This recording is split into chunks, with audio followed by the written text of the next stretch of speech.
Hi friends! நீங்க பார்த்துட்டு இருக்க வீடியோ கண்டிப்பா உங்களுக்கு யூஸ்ஃபுல்லா இருக்கும். மேபி உங்க வீட்லயும் நடந்திருக்கலாம். நீங்களும் ட்ரை பண்ணி பார்த்துருக்கலாம். நெயில் கட் பண்ணலான்னு சொல்லிட்டு நெயில் கட்டர எடுத்து பார்த்தா, இந்த மாதிரி 3 பார்ட்டா இருந்துச்சு. சரி உடைஞ்சிருச்சுன்னு நெனச்சேன். அப்புறம் தோணுச்சு, இது உடைஞ்ச மாதிரி இல்லையே! இது ஃபிக்ஸ் பண்ணலாமே அப்படின்னு தோணுச்சு. சரி ஃபிக்ஸ் பண்ணலான்னு எடுத்து பார்த்தா, அதில 3 பார்ட் இருந்துச்சு. ஒரு வந்து ஸ்க்ரூ மாரி இருந்தது. இன்னொன்னு வந்து நம்ம நெயில் கட் பண்ற அந்த சென்டர் பீஸ். அது பார்த்தீங்கன்னா, ஒரு பக்கம் நெயில் கட் பண்ணிட்டு நம்ம ஷார்ப் பண்ணுறது. இன்னொன்னு ப்ளைனா எம்ப்டியா இருந்துச்சு.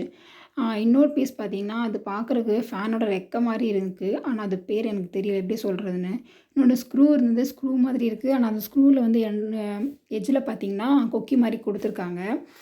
அந்த கொக்கி மாரி இருக்குல்ல தான் நம்ம லாக் பண்ணணும்னு தோணுச்சு. சரின்னு சொல்லிட்டு நெயில் கட்டரோட சென்டர் பீஸ வந்து ப்ரெஸ் பண்ணிட்டு, நம்ம அந்த ஸ்க்ரூவ உள்ள லாக் பண்ணதுக்கப்புறம், ப்ரெஸ் பண்ணிங்கன்னா, அந்த ஸ்க்ரூவுல அந்த கார்னர்ல இருக்கிற அந்த எட்ஜில இருக்கிற கொக்கி மாரி இருக்கு இல்லைங்களா? அந்த கொக்கி மாரி இருக்கிறதுல போயிட்டு நம்ம அத ஃபேனோட ரெக்கைன்னு சொன்னோம்ல, ரெக்க மாதிரி இருக்குன்னு சொன்னோம் இல்லையா?